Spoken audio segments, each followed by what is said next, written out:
introduction out of the way, let's welcome the wonderful Gabor to give his teaching on art and politics.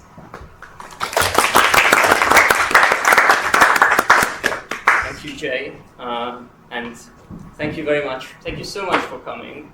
This teaching has been a long time in the making, and I'm really happy that I can be finally here presenting to you.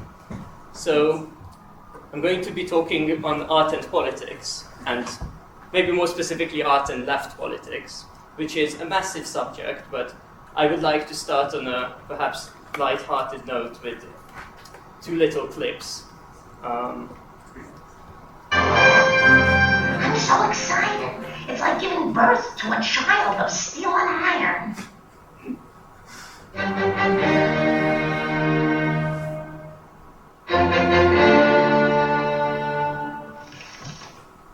Where's everybody going? The symphony she has just started. So, we already heard the dum-dum-dum-dum. The rest is just built. I thought this was going to be the soundtrack to the movie Beethoven. Was I sadly mistaken? Sounds better on my cell phone. Don't leave now. The next piece is an atonal medley by Philip Glass.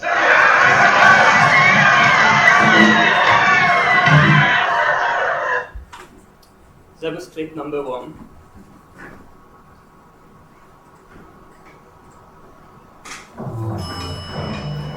This is not clip number 2, this is an ad before the second clip.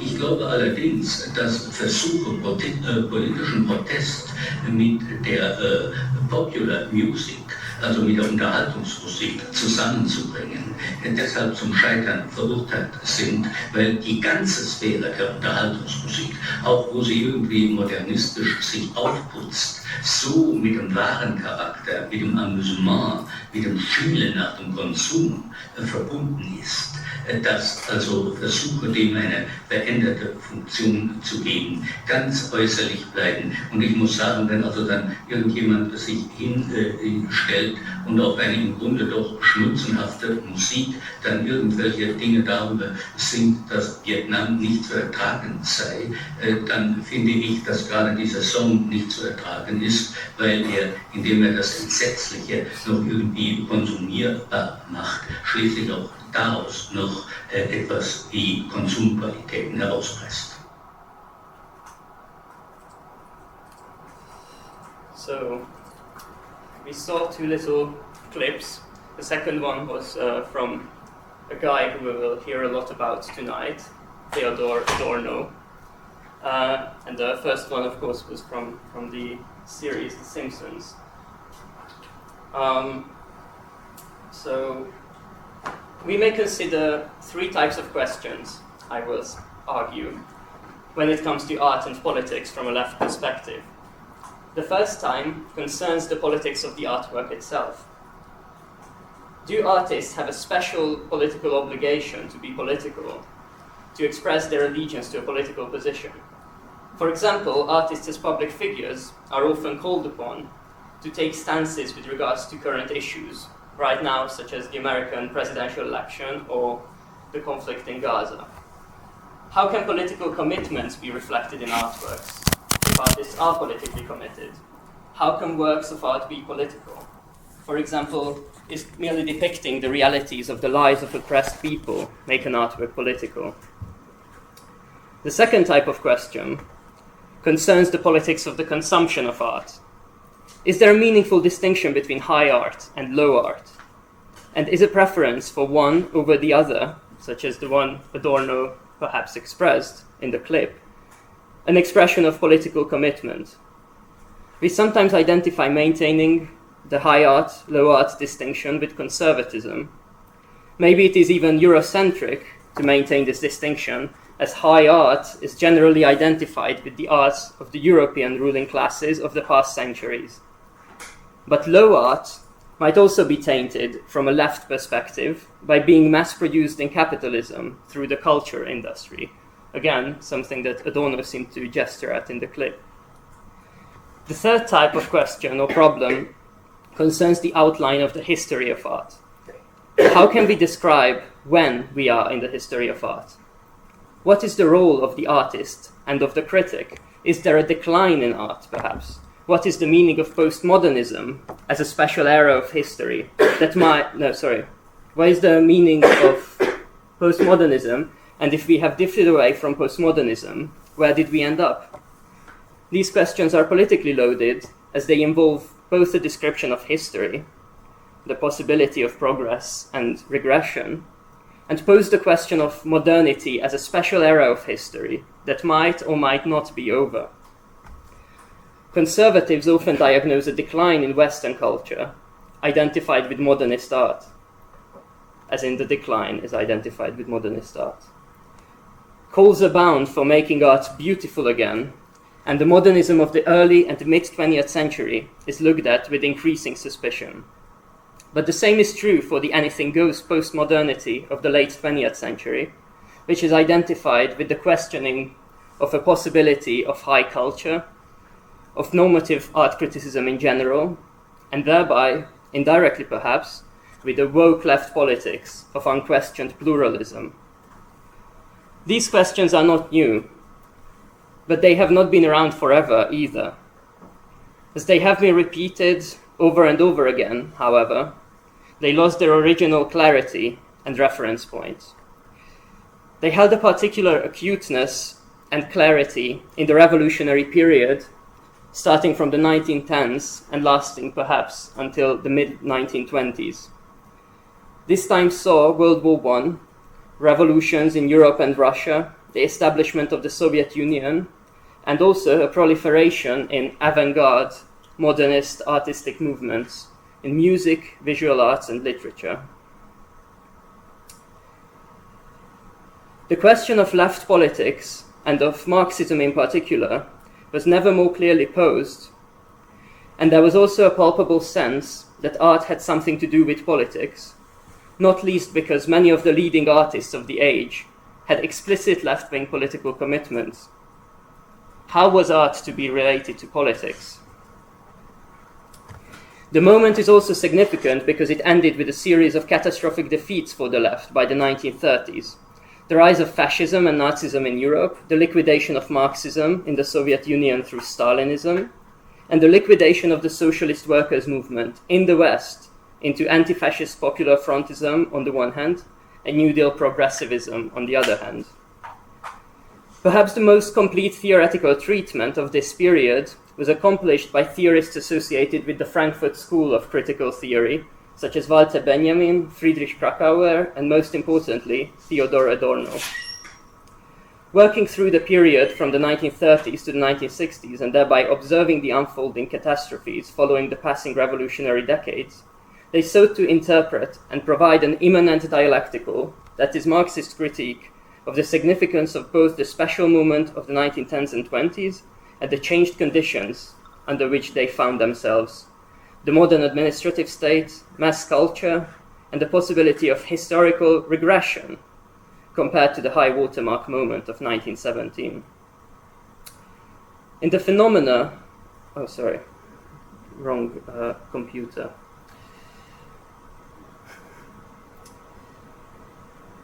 In the phenomena discussed in Adorno's work, we can find many of the themes of the three types of questions that I raised in the beginning: the politics of the artwork, the politics of reception, and the question of art history.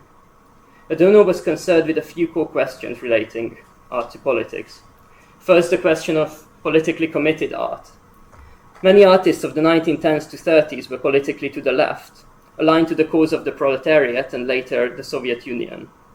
The most explicit were perhaps the surrealists.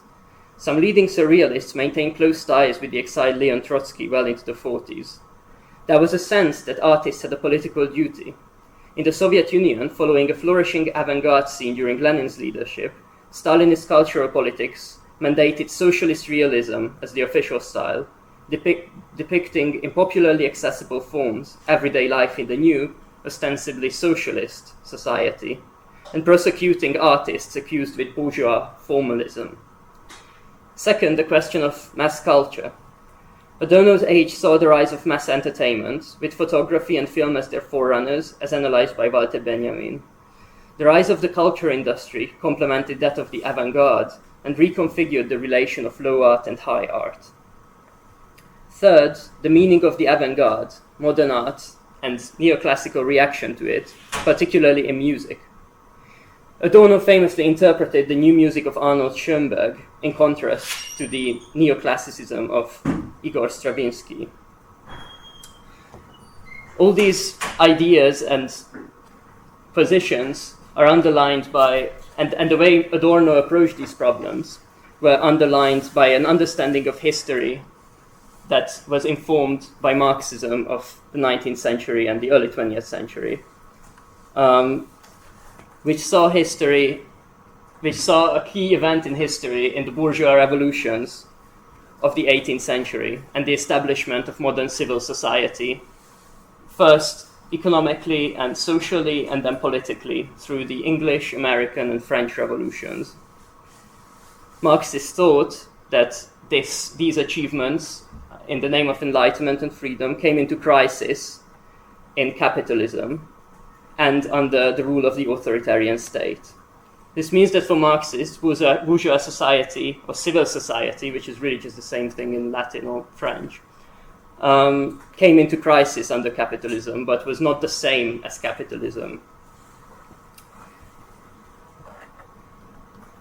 And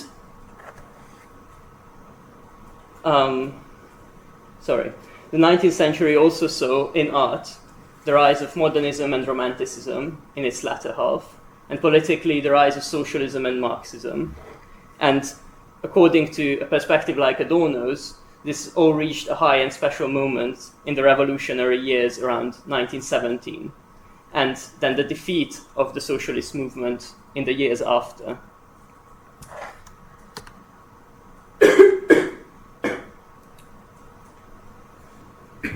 So Adorno's project was, in a way, to understand this period of regression following revolution and defeat, and understand the moment just preceding it, to understand the crisis of the bourgeois culture that was born in the 18th century and that flourished during the early 19th century, coming increasingly into crisis and self-contradiction in the later parts of the 19th century. So what was this bourgeois culture? What was art for the Enlightenment radical bourgeoisie?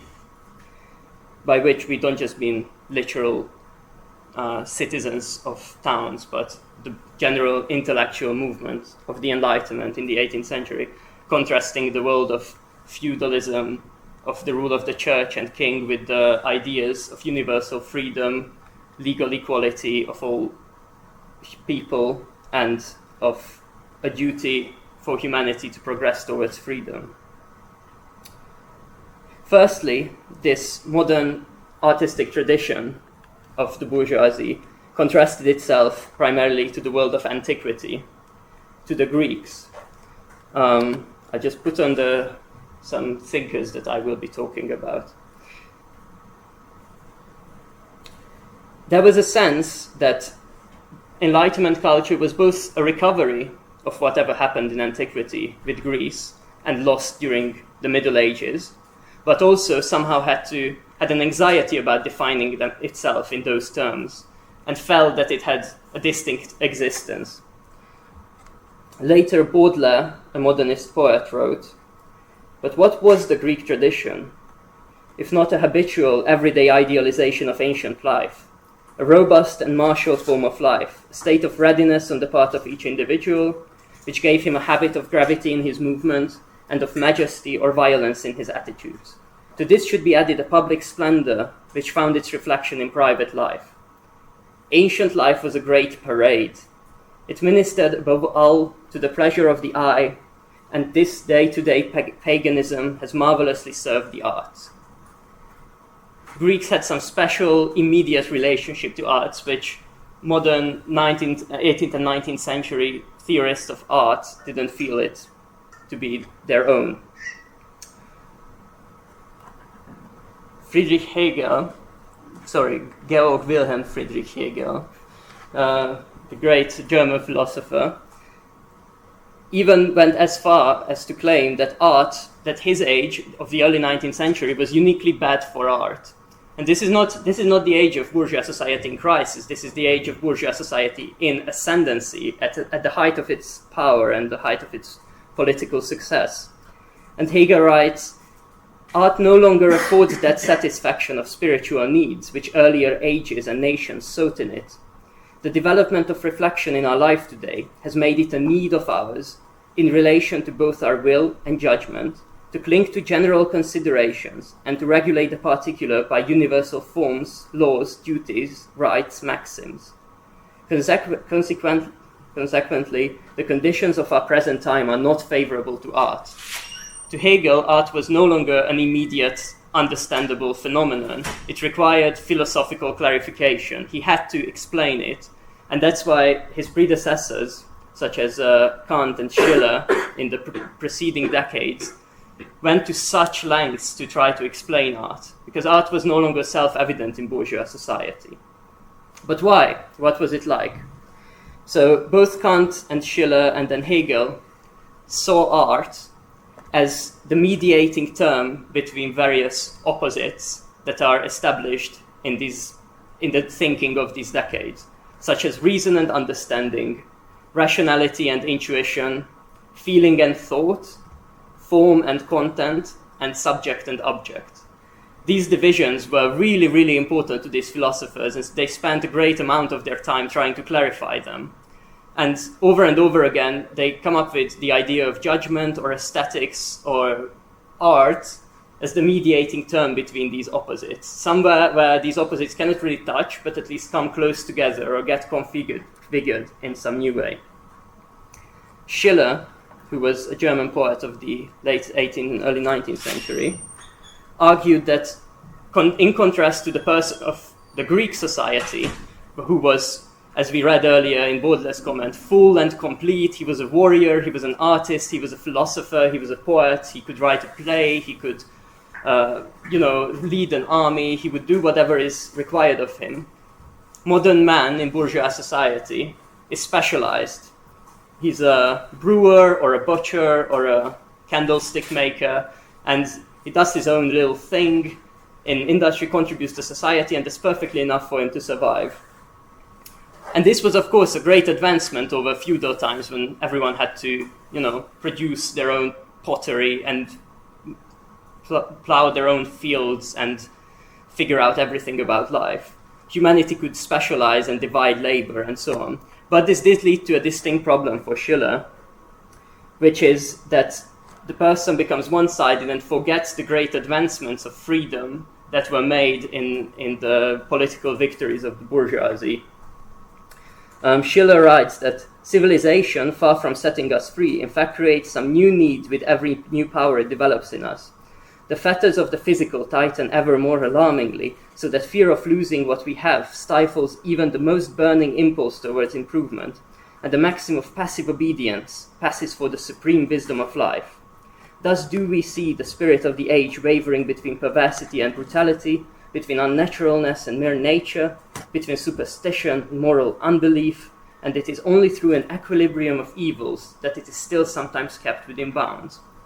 So Schiller was not against enlightenment. He was not against. He goes to great lengths to clarify that, all these things that happened are great. Like men must progress beyond, and by man they of course meant like person. Humanity of course must progress beyond the state of base nature and of feudalism and so on. But we need something to make sure that we don't become one-sided and forget our deeper purpose of freedom. And the task of art is no less than to remind humanity of its freedom, to make humanity human in the first place, because the nature of humanity is to be free, and somehow it must be reminded of this through art. By means of aesthetic culture, Schiller writes, the personal worth of a person or his dignity, inasmuch as this can depend solely upon himself, remains completely indeterminate, and nothing more is achieved by it than he is henceforth enabled by the grace of nature to make of himself what he will. But precisely thereby something infinite is achieved, For as soon as we recall that it is precisely of this freedom that he was deprived by the one-sided constraint of nature, so the need for specialization, in the field of sensation and by the exclusive authority of reason, then we are bound to consider the power that is restored to him in the aesthetic mode as the highest of all bounties, as the gift of humanity itself. So art, in our necessary existence as one-sided individuals, restores ourselves to our full humanity. So it's amazing. But how does art do this, we might ask? It does it by taking the material from the world and from the inner life of the artist, and through form, again, a nice dichotomy of content and form, takes the content of the world and through form transforms it into what he called shine, which is either translated as semblance, which is a bit of a strange word, or pure appearance. I like the term pure appearance because it kind of conveys this sense that it is not just representation. When I paint the sea, it is not just like a picture of the sea. It is also transformed by my intentional creative activity into an appearance that has some element of the sea, that is completely transfigured through the form of the painting and of the craft and technique of my art. This also means that that art in pure appearance resembles the world, but doesn't just represent it. Through form, it resembles also freedom and the open-ended becoming of all our capacities and possibilities.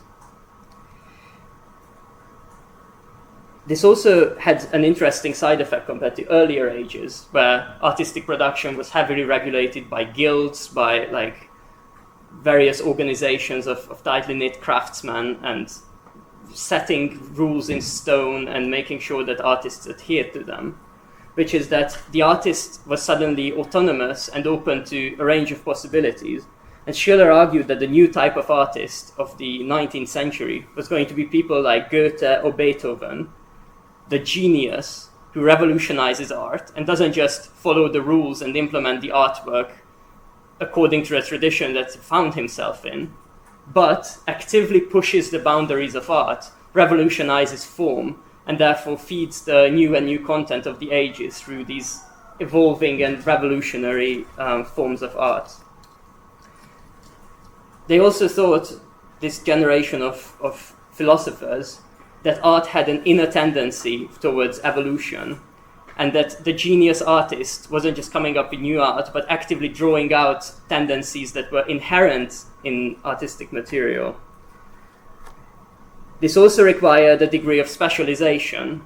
Artists had to become professionals, and the kind of unity of Enlightenment reason, which saw art, sciences, and all these pursuits as part of the same whole, increasingly specialized into an artist who knows his field very well and knows exactly how to push its boundaries. There was also a new role of the critic. Hegel talks about the transforming role of the critic in that he identifies two older forms of art criticism. One of the connoisseur, who just listens to a lot of art, like listens to a lot of music, for example, or looks at lots of artworks, and is very up to date to what sort of things are going on in art, what are the main tendencies, what are the current like hot topics, what are the current fashions of the day. And he says that there was another form, the rule-giving critic, which was a form favored by the English in particular, which is like, look at a lot of great artworks that everyone agrees are great, try to like list out what qualities make them great, and then you can look at any artwork and make a checklist out of these qualities and be like, I don't know, I looked at all the plays of Shakespeare, derived the ultimate formula for the perfect play, so now I can look at any play and make my little checklist and go check. This is like a mediocre play, okay, write the critique, send tweets, or whatever they did back then. Instead, Hegel thinks that there is a need for a new role of the critic, which is, on the one hand, the aesthetic education of man, as described in Schiller, to make humans aware that through art they can be reminded of their freedom and full humanity, on the one hand. And on the other hand, the interpretation of genius.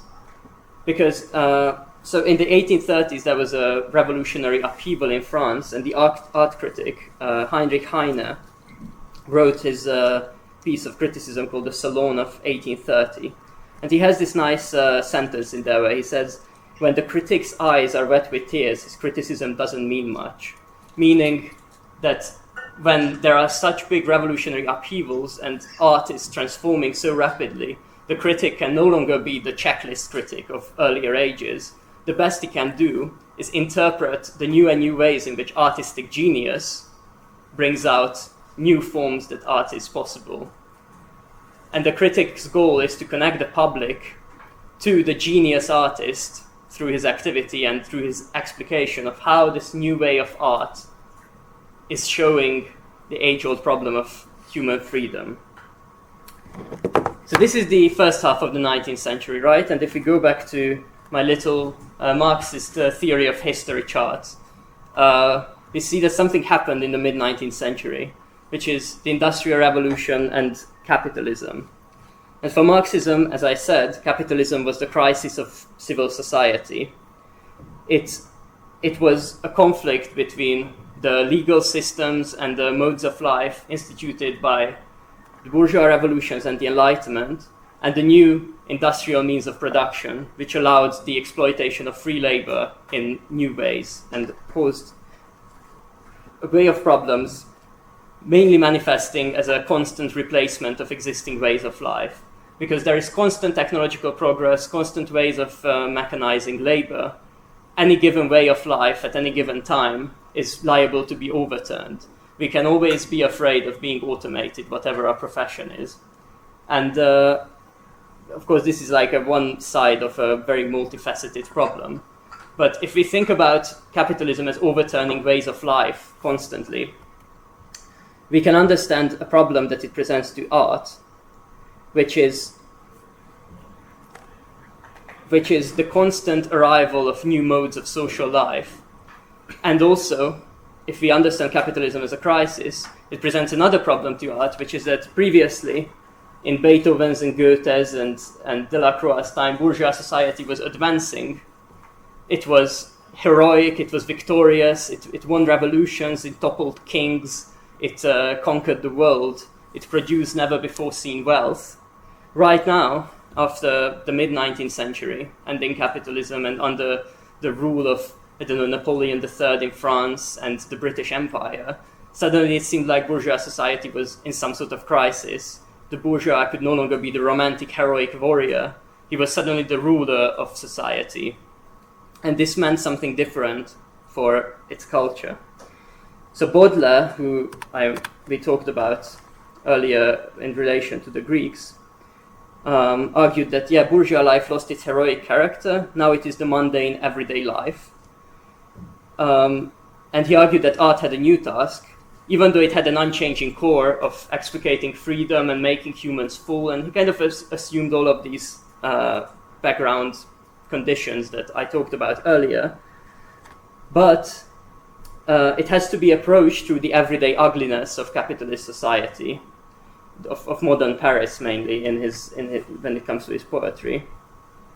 And the task is not to forget and turn back to earlier simple times, which the Romantics were doing in the mid-19th century, turning back to nature, turning to Oriental societies, or any way away from developed urban civil life, but instead embrace that all this ugliness and all these new forms of life, such as the courtesans in the street of Paris, the dirt, the squalor of the working people, the awful housing conditions, the pollution, the smoke, and so on, all of this was somehow to be turned into art that still is about the task of human freedom. And this defined the avant-garde. This has the task is to test the limits of art through these new contents, and to stretch the form of art to accommodate these new contents by keeping, again, the original task in mind. Baudelaire writes, "Which one of us, in his moment of ambition, not dreamed of the miracle of a poetic prose, musical, without rhythm and without rhyme, supple enough and rugged enough to adapt itself to the lyrical impulses of the soul, the undulations of reverie, the jibes of conscience. There was now a palpable sense of history in art, and a palpable sense that art was kind of blowing its own limits open through formal experimentation to fit new forms of content. Another thing to consider in this quick overview of 19th century art history is the question of high art and low art, which Adorno will argue was last together in The Magic Flute by Mozart. It's almost like high art and low art is also separated by bourgeois revolution. But what is the difference? Well, low art is exempt from the demand of autonomy. We don't expect low art to remind us of our freedom and to make us fully human and so on. But it is, in exchange, it is also exempt from criticism. Low art serves what is perceived to be an immediate need, such as we want to hear a nice, catchy, pleasant tune. And basically, low art utilizes form to the extent that it can transmit the content. So if you take an operetta aria or a pop song or something, there is a nice, catchy tune and nice lyrics, and the form is incredibly simple. It's usually like catchy tune, repeat it once, do something else, repeat it again, and repeat that as many times as you like. So form is very simple. It's not the point. The point is the immediate satisfaction of our needs through the catchy tune in this case.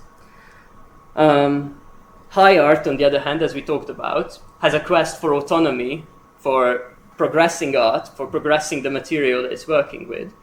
And it has a higher quest of progressing human freedom and reminding humans of their freedom that they already have, just not necessarily conscious of. It does need low art in the 19th century for kind of life and content. It can, whenever it runs out of content, it can turn to low art to replenish itself. It can turn always to catchy tunes from military bands or from folk songs or something, which increasingly happens, for example, in classical music in the late 19th century. But it has a tendency towards pure abstraction, towards pure form. It only needs content in order to fill the form with something. Adorno will argue that there was this productive relationship in the 19th century between high art and low art, which becomes increasingly fraught and problematic as we reach the end of the 19th century. So then, we reach the 20th century. We reach the revolutionary 1910s that we were talking about, and which were the real concern of Adorno's. So, as I said, Adorno was a Marxist, and Marxism has come up a couple of times. We can probably sum up Marxism in one sentence, which is an ambitious undertaking, but I will do it now, nevertheless. Is a critique of capitalism as the crisis of bourgeois freedom in the age of industrial revolution, and of the proletarian movement for socialism as the potentially conscious force for turning bourgeois freedom beyond capitalism. I'll leave you think about that for the next couple of years. But Adorno, in trying to understand, again, these problems of his age, politically committed art and mass culture and the avant-garde, in knowledge of everything that came before, to Marxism. And he takes a specific Marxist understanding of the commodity and of art as a special form of commodity. So, as I mentioned before, in medieval times, art was a craft. Guilds controlled production and reproduction in a way. There was a kind of tight control over who could make art, and there was a very small amount of people who could take up the art thereby produced. But after the bourgeois revolution, again, here, free production and reproduction of art starts. Artists become sort of entrepreneurs, and art becomes a sort of commodity. It can be bought and sold. It is no longer tightly controlled, but to an extent it is, but the tight control of tradition and of guilds and of academies over artistic production loosens gradually. And Marx says that there is a phenomenon called the fetishism of the commodity, which is the idea that we attribute value to the commodity. It appears as a price tag on the commodity itself, but actually what value is a social relation between people. A thing is valuable, and we have to pay money for it, and we have to work for that money because someone else worked to produce that commodity.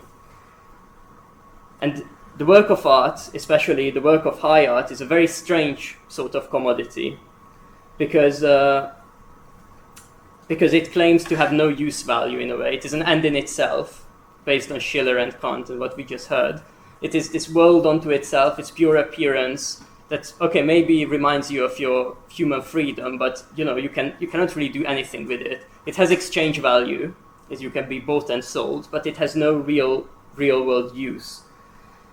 And therefore art has this extremely strange and esoteric relationship to society, and especially to capitalist society, because it has this special ability to express tendencies within the society through its strange behavior as a commodity.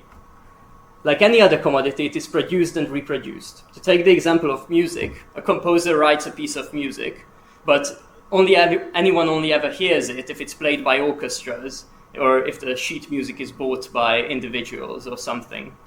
So in the 19th century, Adorno says there is a special unity between the production of bourgeois high culture and its consumption. Beethoven writes symphonies and there is take-up for them. Wagner writes operas and there is take-up for them. They are produced and reproduced. But something special happens with the early 20th century avant-garde music, where suddenly this simple relationship breaks down. I will show some examples of artworks after this bit, by the way. To Adorno, this breakdown between production and reproduction of art in the early 20th century signifies a deeper truth about society, which is that society came to a breaking point, a revolutionary moment of crisis here. And this is expressed indirectly by new forms of music, of avant-garde music and avant-garde art in general. And the fact that bourgeois art, again, developing inherently according to its tendencies, pushed ahead by the genius artist, somehow is completely separated from bourgeois taste.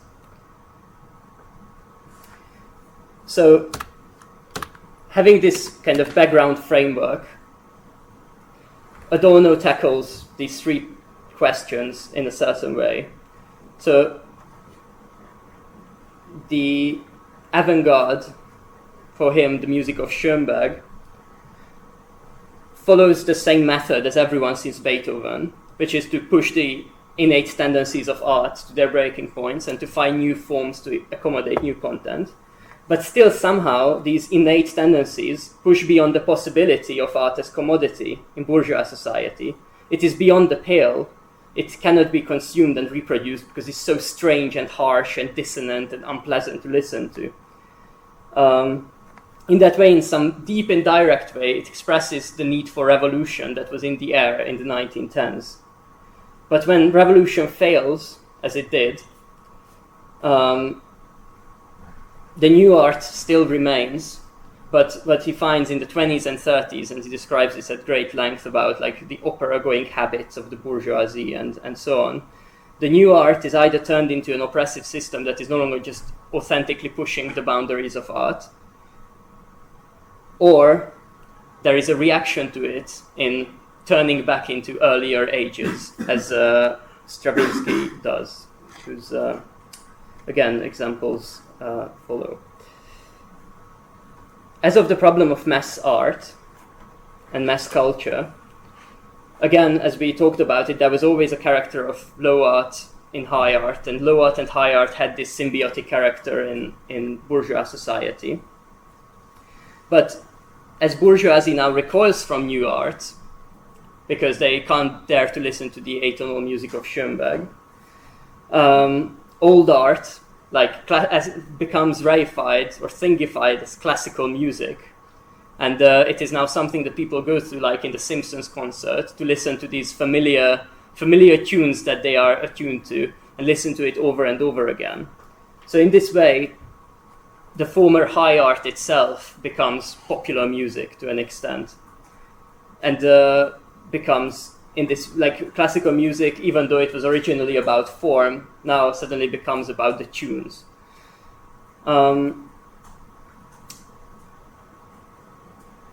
Mass art, on the other hand, so low art, on the other hand, takes on the character of kitsch, which means that it imitates the avant-garde of pushing the boundaries of art, but without any sort of historical consciousness.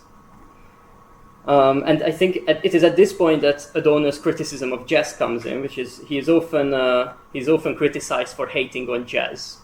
But on the one hand, this was not really the jazz that we might like, but was kind of a low form of mass-produced jazzy pop music that was imported into Europe from America in the 1920s and 30s. But on the other hand, his criticism is not really about, like, don't go and listen to jazz or whatever. He's saying that jazz is interesting because it imitates the complexity and free development of the autonomous artwork, because it's improvising, it's seemingly, like, has all sorts of crunchy chords and out there harmonies and constant, like, changing rhythms. But is always careful to keep itself a commodity. It's always keeping to the limits that it can still be sold and bought. It gives the experience of connoisseurship to the people who are really into it, and they can analyze it endlessly. But the true radicalism is always managed, in the same way that the post-war state, according to Adorno, managed the true contradictions of society. But again, Adorno also implies that listening to jazz in his age is not really better than, listening to classical music in his age, for most people, is not really better than listening to jazz, because classical music is also just become this canonized, reified mass, where you just go to listen to the tune of da-da-da-da, and then you leave the auditorium, or at least check out mentally, if not physically. So it is art as a whole, bourgeois society as a whole, that has become mass art, that has to an extent become pop culture, and that became proletarianized and lost its original calling, or at least it's in crisis. And finally, on the topic of politically committed art, Adorno was convinced that didacticism, simply like taking the content of political struggles and of the terrible lives of working people or something, didn't work, and therefore socialist realism in the Soviet Union didn't work, because it remains soundly within the confines of reproduction or makes peace with it in some way. So true political commitment comes from the autonomy of art, to Adorno, because as we've seen, art has a special commodity that through pursuing its own calling of pushing its own limits, automatically, in a way, ends up criticizing society. But that requires the courage to like actually go where the material of art wants to go, and be daring to take it to its conclusion and produce weird and harsh art, if necessary. So what happened since Adorno's time, that is the 30s to 60s, there was lots of avant-garde music and new music, of course. There was a proliferation of various forms. But if we believe in Adorno, something was still lost since the 1910s. He has an essay called Those 20s, in which he argues that everything that people attribute to the 20s, like the sexual freedom, the avant-garde movements that flourished and so on, really happened and peaked in the 10s. And the 20s after the failed revolution were just like a sad imitation of times gone past. So, and also there is a gradual forgetting of history through repetition, through this endless restatement of the same problems, but increasingly forgetting the original context. One more concept I want to talk about is postmodernism, which comes up as a contrast to what Baudelaire identified as modernism, that is keeping the original purpose of art, the reminding humans of freedom, through taking on the new content of the world through new forms. But we can see postmodernism as an abandonment of that task, as saying that who knows if freedom is possible, who knows if all these high art forms mean anything, basically anything goes, and it's kind of a turning back to earlier forms or new forms, but in any case, a kind of forgetting or conscious abandonment of the historical mission of art as understood by the Enlightenment thinkers and by Adorno and Schoenberg and Beethoven and all of these people. And one way I hear this being summed up a lot in Platypus is the simultaneous necessity and impossibility of art.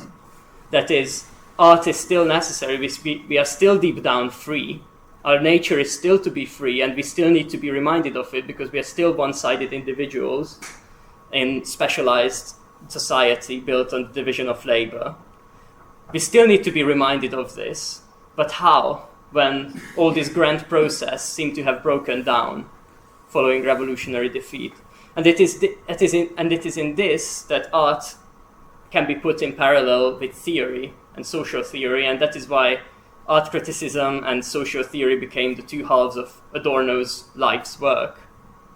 And this is how art relates to Marxism as a politics, in that both of their tasks seem continuously relevant in our age, and yet seem to be widely separated from anything that we can immediately grasp. I give some concluding thoughts and then we can go to some examples, because I realize I've been speaking for a lot, and all we've been staring at is some portraits of some fascinating people. So Adorno's achievement is to realize in the 20th century Schiller's and Heine's call for the role of the critic, to remind us of the truth of freedom hidden in art, especially when it lost its self-evidence, and shows the ways in which creative spirit pushes material according to its inner necessity. He did so immanently and negatively, taking up the phenomena of his day as a starting point, and negatively because he took them up at a time of their breakdown, crisis, and regression. Like in his social theory, his outward pessimism betrays a true deeper optimism that perhaps art, as well as a true emancipatory politics, can be possible once again. And in our understanding of what is missing, it is revealed that their possibility, or the possibility of freedom, is actually concealed in the current world, somewhere under layers of mediation, administration, and oppression. So, some examples. Medieval art. This is from, this is a strange point. I feel like this might be a point to like take a breath.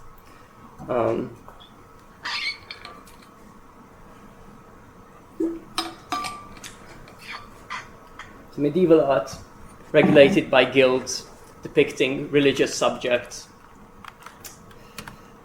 Some musicians by Caravaggio. I actually should have made it a quiz to recognize the paintings, but music from Caravaggio, from Renaissance Baroque, kind of the start of bourgeois society.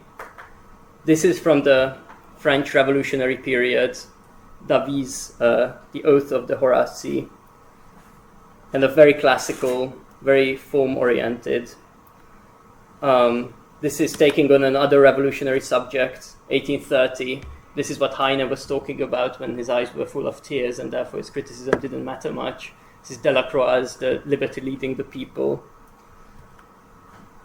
And this is, so we've kind of went through, I guess, some key stages of bourgeois art. And this is a modernist piece by Picasso called The Mandolin Player, which maybe inspired Schoenberg to include the mandolin in the Serenade. And this is, actually I do make this a quiz, if you know where this is. It is at Liverpool Street Station, and this is by Yayoi Kusama, the Japanese artist, called Infinite Accumulation. So this is, I guess, some sort of postmodernism. I also have some musical examples, which I think are very illustrative. So I'm going to play just some small excerpts. So I'm going to show a theme by Mozart from the opera Bastien and Bastien, which he wrote when he was very young. Just take a note of the opening tune.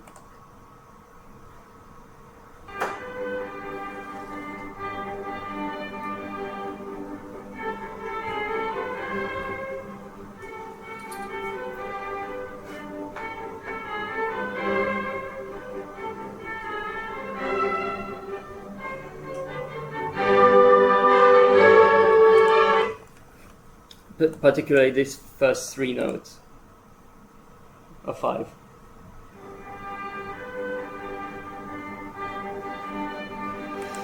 So now I'm going to show you the 3 most revolutionary pieces of Beethoven. The first one of which is the Eroica Symphony, which he wrote in adoration of Napoleon, which begins with... West Eastern Band Orchestra gave a momentous performance of Beethoven's Third Symphony, the Eroica.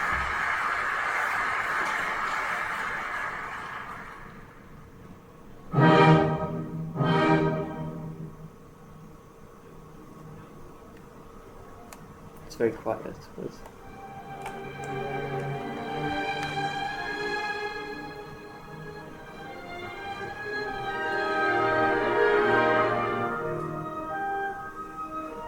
It's the same tune. But Beethoven is doing something very different than Mozart. He's writing a 1 minute 50-second little overture. He keeps it growing because he just cannot contain the revolutionary passion for Napoleon coming to liberate Vienna from the Habsburgs.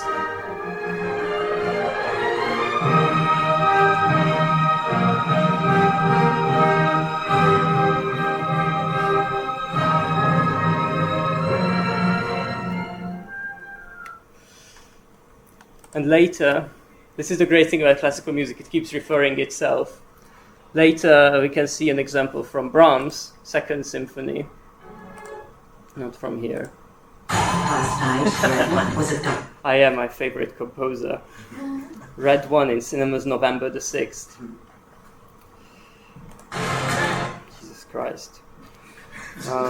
I did not factor this in, that the UCL computers will not have ad blocker, but I guess... Maybe you'll time. Oh, Jesus Christ. So we can listen to the... Oh no, why? Okay, we are not going to listen to this one. We are going to... move on to this example. Another famous and revolutionary tune by Beethoven. Incidentally, so Beethoven's Ninth Symphony features a choral bit, which is very famous, incidentally to some words written by our old friend Schiller, called the Ode to Joy, or Ode an die Freude in German, which originally had the title Ode to Freedom, or Ode an die Freiheit, but that didn't pass censorship, so he had to change it. Social media content policy was very tough back then. Wrong one. Sorry, I brought too many things, clearly.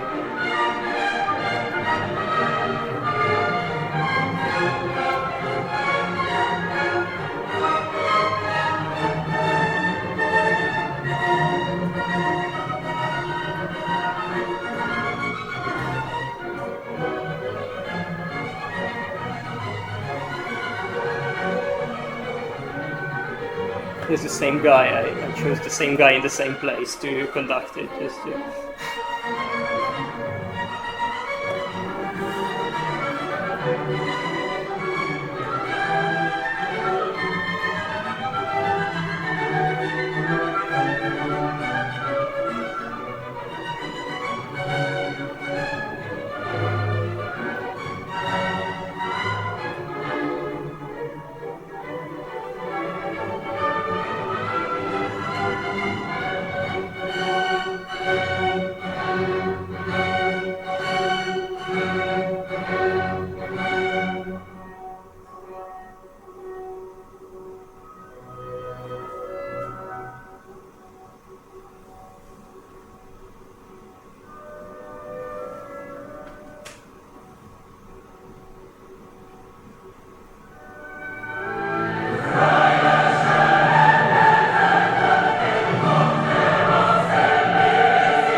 keep that tune in mind, because we're going to see how it transforms through the ages.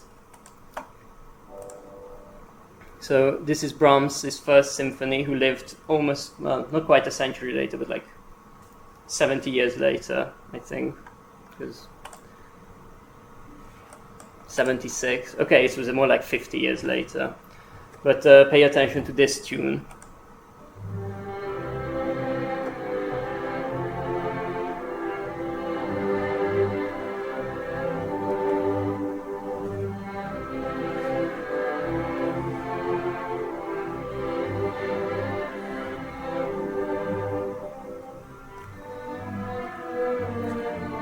Clear reference to the Beethoven big tune that we just heard before.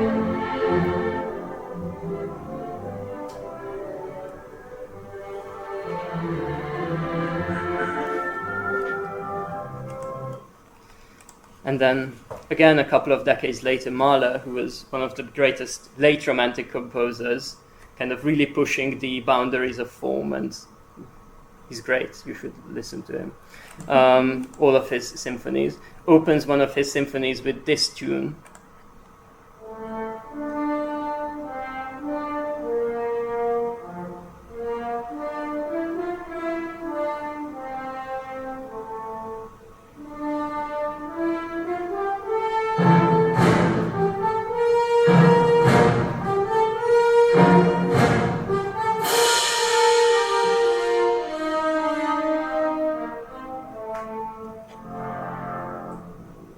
Which is actually the same one we just heard, but transposed into a minor key.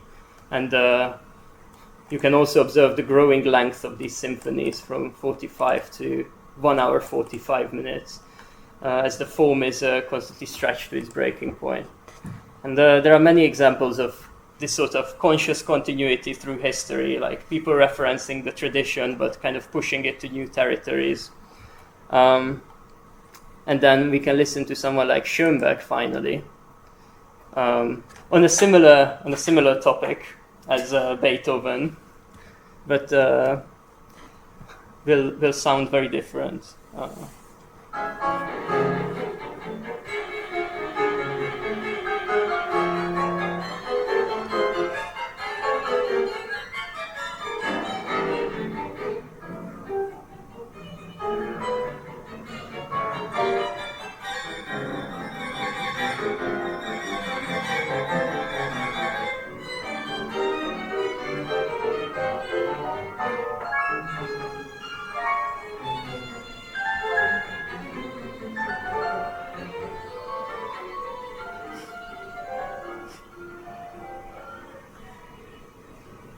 And then Happy Birthday to You by Unknown. So listening to this, we might understand why people at the time were like, what the fuck is happening? And I think today we can still look back at that time and then look at our time and still very much ask, what the fuck is happening? Hopefully tonight gave you some concepts to start thinking about that. And with that, I'll conclude my very long drawn-out presentation and open it up to Q&A and discussion. Thank you.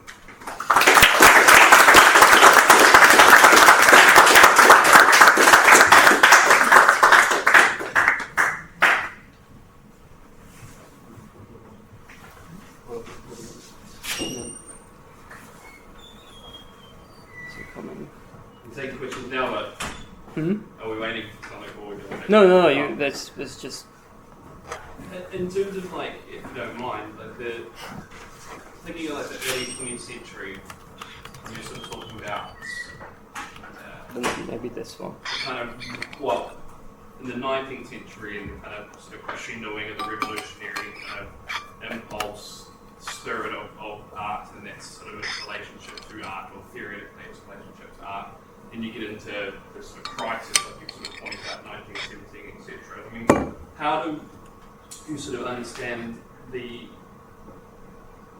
after the crisis, and a kind of splitting of global capital but the crisis of global capitalism into different political forms, communism, fascism, and then sort of liberal democracies, then each one of those has its own kind of conception of art.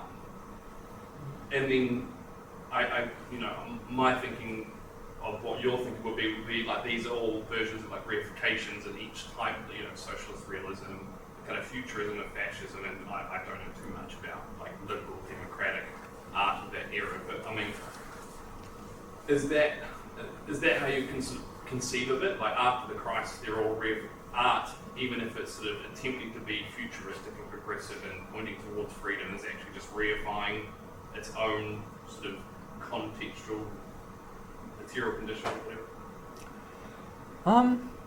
I mean, if I had a complete answer to that, then I guess we wouldn't be in the condition we are now. So I think what you're asking is very much an open question, right? And I think that points to this necessity and impossibility of art at the same time. But to maybe begin formulating an answer, I skipped some bits on high modernism because I sensed that I was running out of time and your patience. But I think, for one, Adorno, I think we talked about this yesterday after a concert we went to, but like Adorno definitely seemed to think even into the 60s that it was possible to make new art and to make good art. So clearly he thought that there was a point to pushing the avant-garde further. But in terms of this, if you want to set up this typology of the three forms of the authoritarian, like three classic forms of the authoritarian state, I think we could say that, the Soviet Union had socialist realism, which was in a way a form of, reification of a form of like, romanticism in essence. And I think that's like, I don't know. We have, luckily we have 27,000 screens in this room, so we can, but you look at this sort of thing, like romantic portraits of Stalin, like, I don't know, this girl handing over wheat to, I don't know, some local commissar or something, it's now $9,000.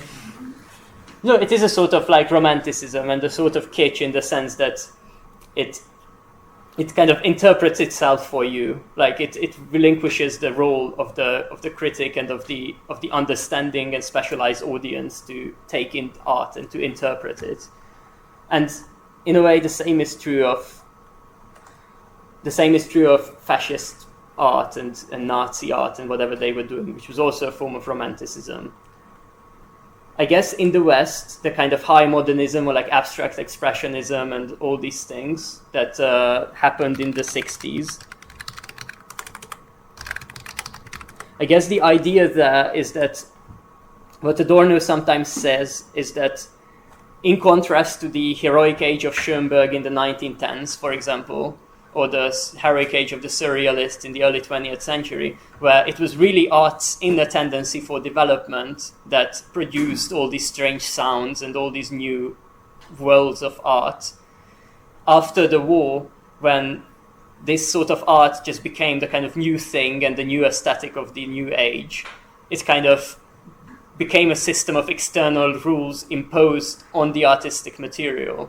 And therefore you could be just as regressive as before, following the tracts of the Paris Academy, painting hyper-realistic paintings or something. Now you could just follow the rules of whichever new art school that adopted, I don't know, abstract expressionism as its official credo, and be just as, reified and limited in your conception. So like just the outer form or appearance of art no longer guaranteed that it was actually avant-garde in some way. Does that answer your question?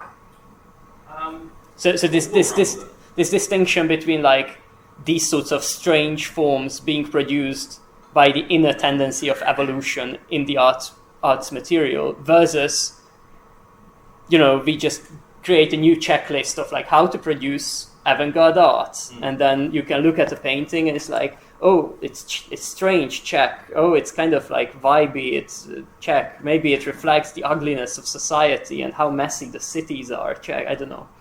and the original revolutionary spirit is lost in that way.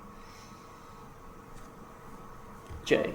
I just wanted to ask a question about how the left relates itself to art in regards to, like, for example, in Germany during the heyday of the SPD, there were a lot of men's choirs that were actually like socialist men's choirs, or like this idea of the opera being for the common man and the common worker. Now, the sort of cultural organization around art from the left. Nowadays, it doesn't seem to be as much of a cultural touchstone on the left to relate to art as a form of organization, as a form of like relating to each other. Is that solely due to the sort of reification and decline of like art into like just catchy low arts like pop songs on the radio, or is that also in a way reflective of if the left has lost its aesthetic sensibilities or something else? I mean, the way I think in this scheme we could go answering about that is that until the kind of World War I, at least, in a large part, the Marxist left, for example, the Second International, like the SPD in Germany, at the height of its power, millions of members in the late 19th, early 20th century. It would have subscribed to everything Kant and Schiller says, right? It would have said, yeah, art is great. It like shows us how to be human. It shows that actually we are free. And of course, like as I said, many of the surrealists, many of the avant-garde of the early 20th century were, of course, part of kind of in some way related to that current of socialism. So there was no opposition between socialist politics and high art in the sense that it was by Adorno's time, or the way it might appear to be in our time. Does that make sense? Yeah, I was just asking about like the sort of way that the left seems to have abandoned art, and if it's art, if it's just because art sucks now, allegedly, or if it's due to some sort of also cultural depreciation on the left. I mean, in a sense, I guess there is no left. The left is dead, as our slogan says. In that the left never recovered the state and high point it had, I guess, in 1917 globally. And therefore, asking these questions is, in a way, pointing at something that doesn't exist, because there is no relationship between left and art in a sense of the left. So I guess your question is more about people who claim to be leftists, or who are drawn to leftism and to socialism. Like, how do they end up relating to art? Yeah, like the sort of decline of art and how they, like, how the decline of how they... Right. And that's why I think these kind of questions end up being contemporary, is that, but also the way they appear contemporarily to the left is like endless debate, right? Like there is no one relationship to art. Everything shows up as these irresolvable dichotomies. Like, you look at Marvel films and you can start a debate like, oh, Marvel films, they are so shit, they are just these mass-produced things, they're all the same, I don't know, culture, industry, capitalism. And then the other person says, oh, but let people enjoy things, they work so hard, they are exploited in the workplace, they go home, why can't they just have some fun? And this debate goes on forever, and it has 3 variations, and it just keeps happening. Or so this is about the politics of art consumption, or the politics of the artwork, right? Like, oh, I love this film by starring Kevin Spacey, and oh, but didn't you know Kevin Spacey was cancelled and a sexual predator, and oh, but can't we separate the art from the artist? Or this artist didn't come out in support of Palestine or whatever, and then you can have the endless debate about whether you can separate the art from the artist, because there is a truth in either side in a way, right? They are all one-sided manifestations of the broader problem of the crisis of art as a whole.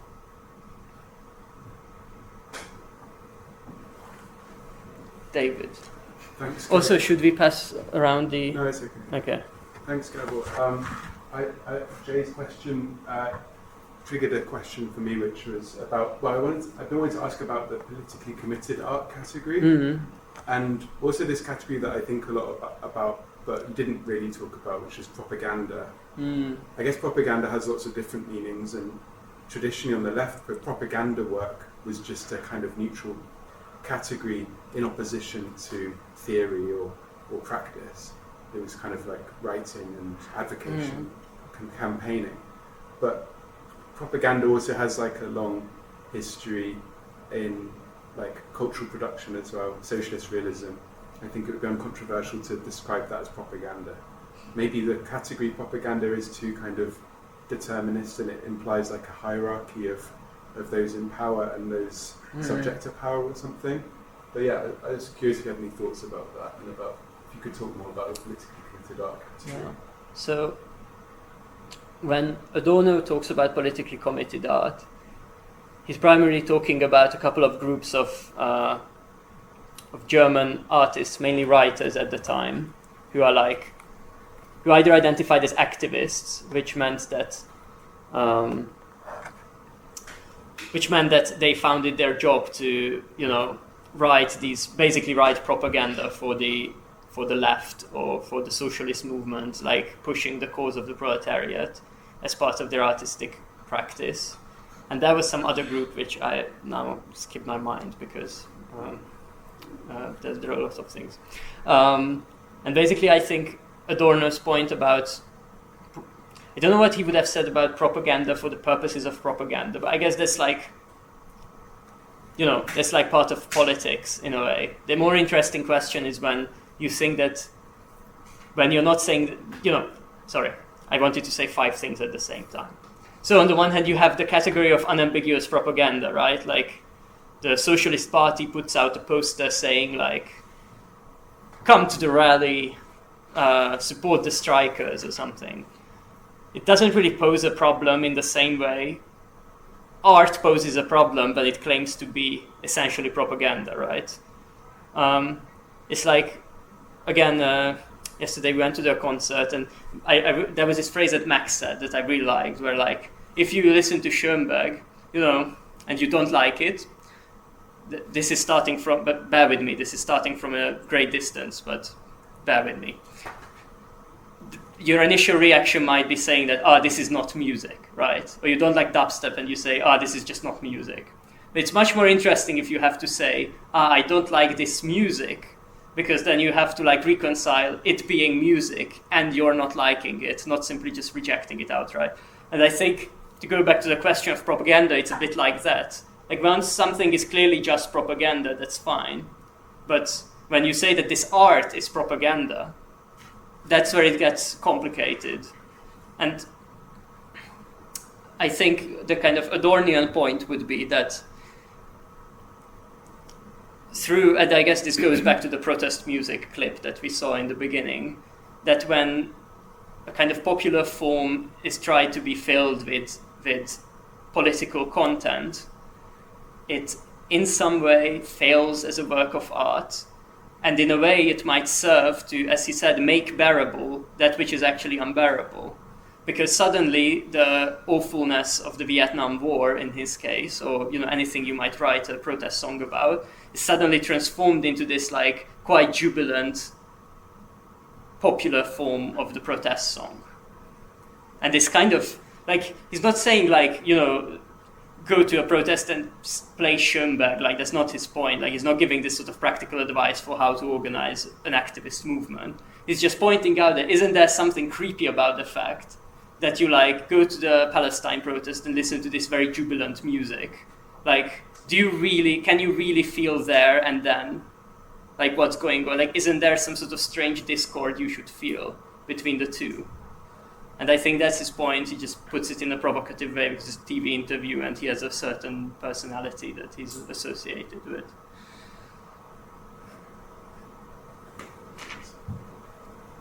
Yeah. I was going to ask, maybe it would help clarify some of these questions. Could you sort of talk more about, you've said there's a relationship between art and freedom. Right, and some of the examples you've used, it could seem like the point of that is that the content of art is about freedom, right? Beethoven composing a piece about Napoleon is in some way taking sort of political freedom as the content of art. But my understanding of the kind of thought you were dealing with from the 18th century about art is that in some way the production of art is a manifestation of freedom. And I think that is important to clarify for everything you said after that, because part of what Adorno's objection is to something like, once art starts to take on a propaganda value, for example in like 60s protest songs or in socialist realism, is that it's subordinating itself to something which is not art. It's subordinating itself to politics. And of course he's also not saying there shouldn't be politics. It's just that art and politics are importantly distinct, and you kind of lose, you lose part of each of them if you conflate them. So you don't want to politicize art overly, but neither do you want to aestheticize politics. Yeah. But there is a tendency to do both in 20th century. I think that's definitely true. But I think there's two parts to what you said. So yes, I think it's important to emphasize that there is a problem in itself where, it is the form of, like Adorno argues, it is the form of art that is truly about freedom. And it's interesting that in Beethoven's time, in the kind of ascendant, heroic bourgeois age, you could have, a massive symphony about revolution. Also, it was never directly about revolution, right? It was completely abstract music. And it could still be about revolution through its form or its association or something. But that it was primarily the form. Whereas in the 20th century, there is a problem that Beethoven didn't face, right? Like Beethoven didn't face the problem of separating art from politics, because it was so clear that through writing these revolutionary artworks, he was somehow part of the greater revolution of society, I would say. And maybe by the 20th century, this identity becomes problematic. So that, and I think that's the kind of, that relates to the second thing that you said, which is that I don't think Adorno necessarily prescribes us to find some balance between art and politics, so that he prescribes that we keep them separate. It's like he identifies a problem that he doesn't really resolve. He kind of leaves us with it, but maybe like at a higher level of consciousness of it or something. Maybe it's inevitable that at some point art and politics must come together. No? It's just like poses a new problem for us and for the 20th century that it didn't pose for Beethoven. Yeah, I mean, I think part of why I wanted to emphasize the point about freedom is that you talked about production of art as well, and in some ways the very fact that people make artworks, right? Artworks understood in the very strict sense. They create artifacts, they create things that are kind of don't have a purpose other than aesthetic appreciation, is the production of them, it's the manifestation of freedom, right? So I think part of what we're sort of dealing with is that in general there is no, and I think it gets to what Jay was talking about, there is little tolerance for anything that isn't immediately useful, right? And that's where the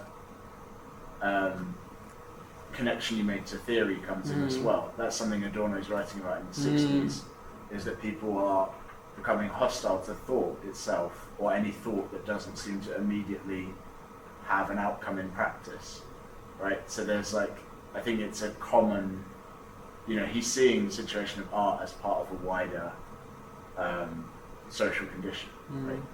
No, that's a really good point. Thank you.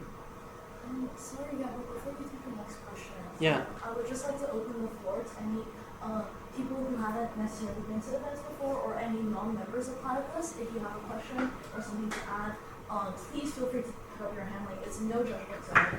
I just want to make sure that everyone can have a chance to Yes.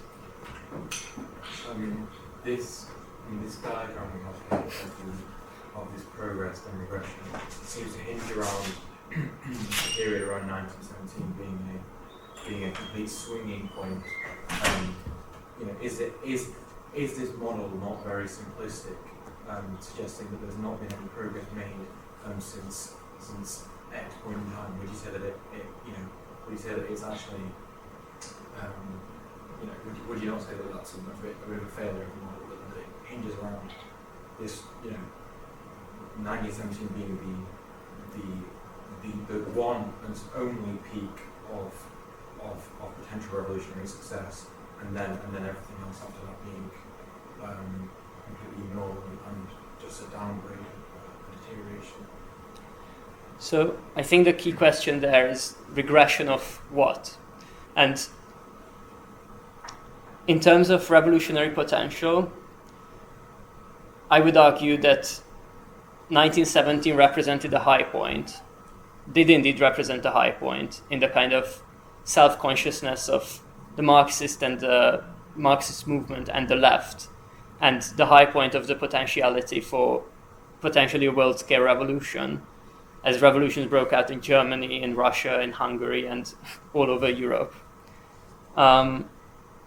And since then, the reason I guess we in Platypus would argue that it's meaningful to see the history of the left since 1917 as a series of defeats, centered around the one big defeat of the revolution following 1917, is because we never reached the same level of clarity about the problems and the tasks that we did in 1917. So what's missing from this chart is there was, of course, the new left in the 1960s, which in a way began to take up this, which again at the next crisis period of capitalism at the end of the 60s, leading into eventually neoliberalism. And the new left began to take up some of the problems left by Marxism from the age of the Second International before World War I, but ultimately failed to answer them and failed to take up where those revolutionaries left off. And part of that is because of the large amount of obstacles in their way, in the form of Stalinism, in the form of official Marxism propagated by the Soviet Union, but also because of progressivism and kind of New Deal democratism in the US, for example. And then in recent years, we've seen the millennial left kind of make an appearance, but in a way they got even less to the way than the new left to, well, they already had the problem of the new left to deal with before they could deal with the problem of the party and of the Second International. And they barely even got to that point. So in a way, there is a repetition of crisis of capitalism incoming. There is an upswing in interest in left and Marxism and so on. There is a return to Marx of some form, but because of the unresolved obstacles of the 20th century, ideologically, amongst other factors, but this is the factor we in Platypus focus on, the ideological factor, it remains impossible to pick up where we left off in 1917. And in that sense, from a leftist perspective, the history of the latter 20th century has been a history of regression and of forgetting. And of course, that doesn't mean that the world regressed in every way, right? Like, capitalism still makes progress and people are still integrated into bourgeois society and child mortality is down and whatever. You can find a lot of charts that show you that the world has gotten better. But the particular problem of freedom has been, and our consciousness of it, and our political ability and artistic ability to reach for it has regressed. Dom and then Matteo. I didn't have a question just now, but I suppose I could ask one. Maybe we could also understand this 1917 point, this inflection point, as a crisis in what political commitment might mean. As in, what exactly should an artist be committed to? What would it mean to be committed to revolution or to something about freedom after 1917? And I suppose you already had a list of composers who were kind of returning to Napoleon Bonaparte in different and interesting ways. And that's really helpful, because I was thinking in my mind while you're giving your talk, is there any contemporary politically committed art that I like, either from the 20th century or from the 21st century? And I did actually want to kind of pose that to you as well. Is there any politically committed art today that's contemporary that you like? And what would it mean for art today to be politically committed? Would they be committed to? And I also wanted to actually open it out to everybody, because maybe people in this room are actually artists or practicing artists. Maybe they feel like what they do is politically committed. So I'm kind of curious how other people maybe think about that relationship themselves, and if they like art, if they've seen politically committed art. Immediately in my mind, what came to my mind was things like block prints or banners or placards with politically committed art. But I think something Stanley said a while ago about that being the aestheticization of politics rather than politically committed art is quite helpful. That's maybe not even necessarily art, that's just politics, that people are using art as a strategy or a means within. So it's maybe not art per se, it's actually just kind of a skin that politics wears. So maybe that's a different question. So I'm kind of curious as to yourself and anyone, if they have any if they've seen any contemporary art that they think is politically committed and good at the same time.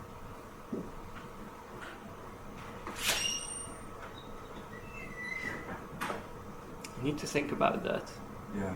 Can I take Matteo's question while everyone thinks about it, and we'll circle back to this.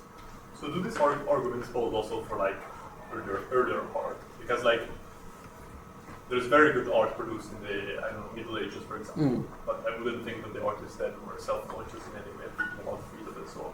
So how is that like possible? I mean, the short answer is no. I think this applies to. The short answer is no. The more complicated answer is I don't know, because I think this particular way of I think this goes back to Hegel's point that I was saying, that art is in some way, that the modern world is somehow inhospitable to art, or that his age, in the heroic age of bourgeois revolution, is somehow a bad time for art, because we spend too much time thinking and trying to universalize everything and try to understand everything and put everything in rules and so on, and therefore art cannot just be done; it has to be clarified in some way. And in terms of medieval art, obviously, or not necessarily medieval. Yeah, not just say, but pre-modern or pre-bourgeois art. I think there are two distinct questions. One is understanding it on its own terms in its own time as an evolving thing. So art obviously doesn't come into existence here. It is a continuation of something that has lasted through human history. But also I think there's an argument that we cannot look at art from before here in the same way as it looked on itself, or that this fundamentally transformed how we can look at art. Right? That we see earlier forms of art intuitively as a progression towards our art and our freedom, and we project back the hidden freedom of humanity that was not self-conscious at the time onto earlier forms of art. But isn't Mozart more similar to pop music than what comes in between? Yeah. So yeah, you were going back to the pre-Hegel vision of art as just something that is enjoyable to appreciate. I mean, you can go back to it, in a variety of ways, I guess. It definitely happened and it exists. I think it's more about how did it think of itself, and how do we see it, and what do we project back into it. But I think sorry, I'm not sure if I approached your question in the correct way, but I think the bourgeois era and the modern era, if you want to call it that, poses new questions for art that are articulated around this time of the early 19th century, and that our understanding of art is fundamentally influenced by the fact that we live in civil society. Yeah. All the art in this context of this discussion. Right. Can I bring up the point about ugliness that you brought up, which was that Baudelaire, amidst the crisis of the 1840s, if I'm capturing what you said right, thought that the correct reaction to the kind of catastrophe of bourgeois culture was not so much to kind of continue on in the same form, because that would just be kind of capitulation to contemporary capitalism of the post-1840s period, nor to kind of retreat to the ivory tower, but to try to kind of find meaning in the ugliness of actually existing modernity. And I thought the thing that struck me when you talked about that was actually this category of the ugly, in contrast to the category of the beautiful, which you'd assume would be the kind of medieval, pre-modern kind of quality of enjoyment that one gets from that. Well, I suppose the thing that made me that I thought of when you were talking about, well, what's the specificity of like art in this period? I think you could claim that like the notion of art per se is like an invention of pretty much the 18th century insofar. But is it really? Well, allow me to finish. It art in the sense of something which is like autonomous as in obeying its own rules and as an end in itself.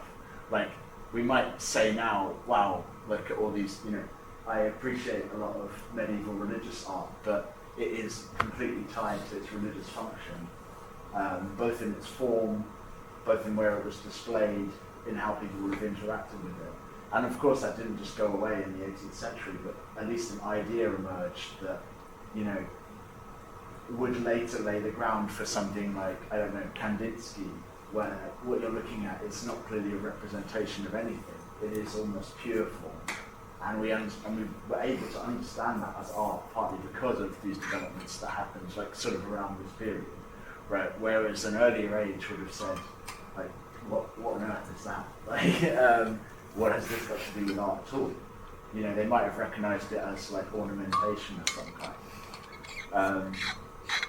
And of course that's not like a strictly empirical claim in that you could like go and put a dot on the timeline and say this is when autonomous art was invented, but it certainly is an idea that arises then. Whereas I think in this older conception, the true, the good, and the beautiful are intertwined in a different way, right? Like part of what that involves is representing truth through religion as well. I don't know if that's at all convincing. Oh yeah, that is convincing. Okay. In the meantime, has anyone thought of any politically committed art that they like?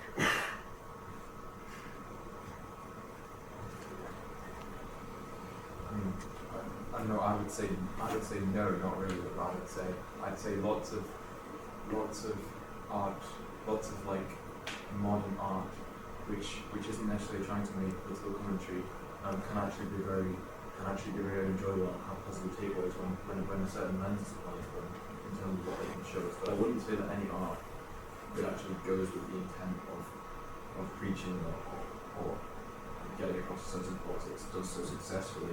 But I'd say there's lots of works, and what I say there's lots of works that we can actually look at and learn from. It might be like a simple message like, "Oh, this work is boring," but they can be read into a lot. But I wouldn't say that they are politically motivated. I'd say from a certain lens or an art is actually quite interesting. I can think of hundreds of examples, Okay. but not to say that it fits in with any of this. Like this kind of thinking is always sits in the back of my head. But like, I grew up listening to like punk music and I still love folk music and whatever. And like that this sort of Adorno is always in the back of my head, like poking me. But I don't know. Like, I think part of the point that you were making earlier is this is not a guide for art appreciation, right? This is not about like how to cultivate your tastes in such a way that you become like an exemplary critical subject, right? It's a way of thinking about the condition of art in contemporary society, right? So it's not like Adorno's telling you to not listen to Charlie XCX. No, and in fact, Adorno was a fan of Charlie XCX. Adorno would have been, and of course, famously he wrote all the Beatles lyrics. Oh, yeah. This is a conspiracy theory that I really like. That Adorno wrote all the lyrics for the Beatles, but also Adorno was a great advocate of a study of pop music, like very early on. He was. There's an entire passage on the social situation of music, one of his great essays about the subject, where he says that we need to really understand pop music and like understand its typology and understand how it evolves and how it responds to fashions and so on. And also he has so many examples about pop music, like just in the back of his mind. I'm sure he listened to it a lot. Like, and I don't believe he was constantly like, this is unbearable. He was like, oh my God, I love this. That's awful. I think that's more of the attitude. And actually I really like I have a sweet spot for Hungarian Stalinist socialist music. There are some great bangers there, and also some interwar socialist music that comes to mind. It's clearly politically motivated, unendorsable by Adornian standards, but you know. Are you familiar with the massive popularity of the Maoist song "The East is Red" on TikTok? No, I'm not. Okay. Should we listen to it together? Sorry, Deborah, we only have 15 minutes left, so I would just like to ask for one final round of questions. If anyone else has anything to share, to add, we'll just go like all at once, and then you'll wrap it up at the end. Is that okay? Yes.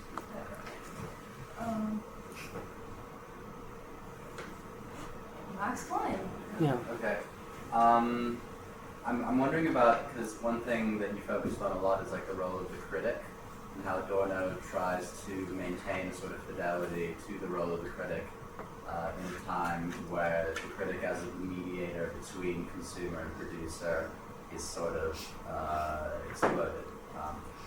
And it makes me think of, I've forgotten your name over here, but the question of like, well, is it too simple to think like after the 1917 there's no more good art? But at the same time, you know, we could all come up with examples of things that we like and things that at least push in that direction, which makes me think, you know, with the whole regression chart, like, of course, there's like the downward spiral of regression. Yeah, but it also has a question mark if you. Question mark, yeah. And the progress was also with a question. Progress and regression are simultaneous directions of capitalism, and even the original progress question mark is actually it's regression. But it's regression that we can be conscious of. At least Marxism tried to do that. So what I'm thinking of. So it's more like this and and this. Yes, and the critic tries to see where both lines are tending to in perspective to each other. So I guess one thing I'm thinking is like, so maybe the issue of the 20th century is less that there's no good art being made, but more that its potential can't be realized. And so to get around to the question part of this, how is it that you see that whether in society in general or on the left, the role of the critic has been vacillated since Adorno's time? Because, you know, a good example that you use is where you know, the protest movement, and people think they're being critical, but they're actually affirming the reality. And or if you would read like Jacobin today, you know, all of their art criticism is just like, this is good, but it's capitalist. So it should have demands for universal healthcare at the end in the credit scene. Then it would be good. And so, you know, what would you see as like the tendencies of criticism in the past, let's say from the New Left onwards, that have hindered our ability to allow art and the art that's being produced today and since then to have an emancipatory potential. I guess a second question before you answer that. Oh yeah, if anyone else has a question, just please raise your hand up really high. Okay, Dave Mountain. Sorry, Gabor, you're gonna have to... No, it's okay. I'll make a note. Or whatever, I'll just remember. I have a few questions, but I'll just save that and go for one of them. Fairly open-ended one, and at the risk of sort of starting a whole other topic, art and technology. Wasn't the invention of photography absolutely crucial in the kind of crisis of representation? I had a whole passage about that, but I skipped it because of time constraint. But okay, likewise, like recording, the ability to record music. I mean, to start with, the fact notation on sheet music itself was crucial in the ability for classical music to kind of develop as an autonomous art form. I mean, prior to that, the invention of equal temperament allowed for... Was that later? Yeah. Oh yeah, I guess that was later. But that allowed for the ability to change keys and all the different expressive kind of potential. Arguably also the kind of downfall of of the ability to get properly kind of in tune chords, but that's another point. And then, so not to mention recorded music, and then, so do you have any kind of, what's the future for art? What do you think about AI art? Yeah, AI art actually is a good question. Yeah. Wow, there's a lot there for 11 minutes. Oh, Hegel. On like a similar point that was raised about like the sort of position of the critic. This is probably a simple question. Does progressive art does it necessitate an interpreter? Does it have to have a priest to mediate it? So, yeah, Jay. Sorry, one last thing to kind of piggyback off David's point. I wanted to ask if what is media and what is art? Is there any overlap between these two definitions, and is there a form of media that's inherently not art, or is there a form of media that is inherently art? Okay, I feel like you just asked 4 questions, which could be a teaching in itself. But so on the kind of critic point, I think the idea is that there's this Habermas essay. By the way, there's a great Platypus reading list about all this, which I'm happy to give to anyone who's interested. But there's a Habermas essay about, oh my god, what is it called?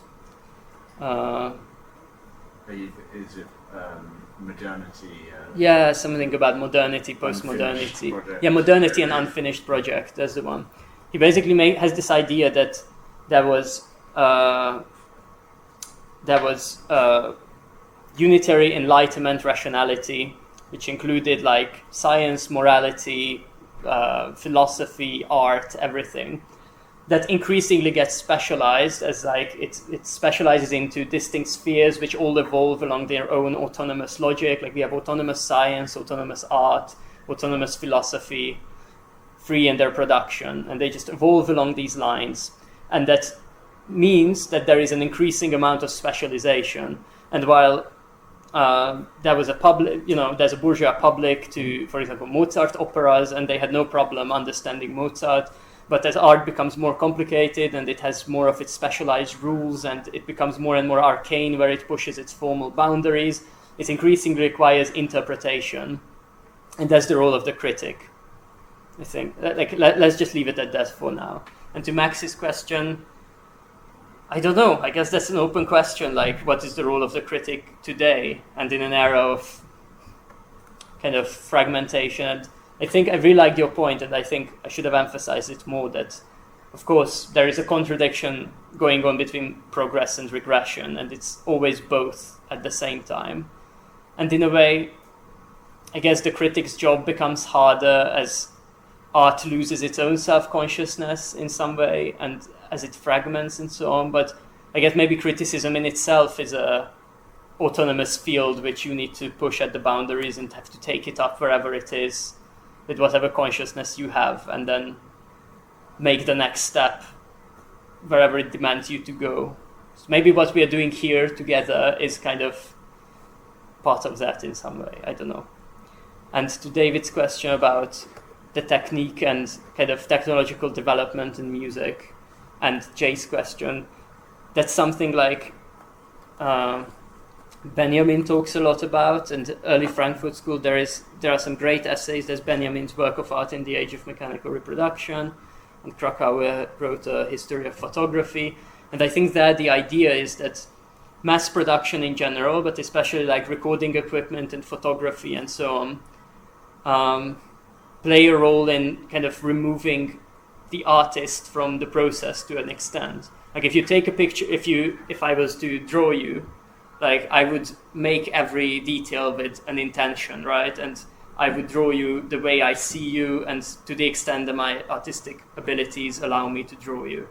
But when I take a picture of you, I might have an intention, but then there will be countless little details that I didn't intend to capture, but is there nevertheless. And Krakauer has this very touching example of, if you look at like all the medieval etchings of the Rhine, then the kind of little hills around the river Rhine in Germany are always drawn as like these massive mountains. And when you look at like a picture of the Rhine Valley taken with a photograph, suddenly they are like flattened into tiny hills, like barely noticeable. And there's this kind of, that sort of shift of the removal of intentionality is what Benjamin found fascinating about technology and art. And I think it's maybe slightly distinct, but connected to the question of like, I don't know what you said about equal temperament and sheet music and the standardization of the orchestra and the spread of four-hand piano transcriptions of symphonies into the bourgeois household. And you could say lots of examples with music like that.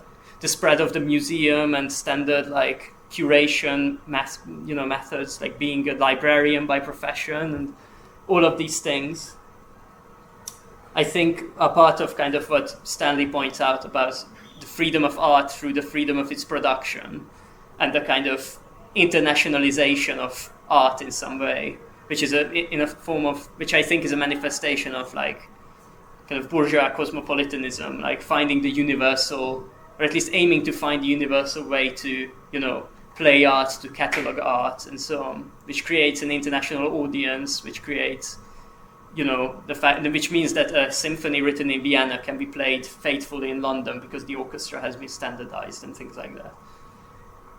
So there's that form of like that role of media and so on, and technique, and also there's the specific question of like mass production and photography and video technology, which we could speak a lot about. But I think it's best if I kind of conclude here, because we are losing the room in 5 minutes. Thank you so much for coming. It's been extremely lovely to have so many of you here, especially as we are set up as a UCR society only very recently.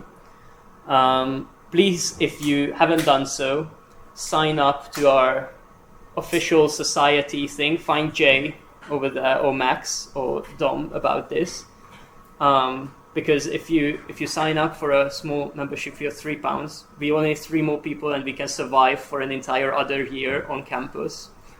And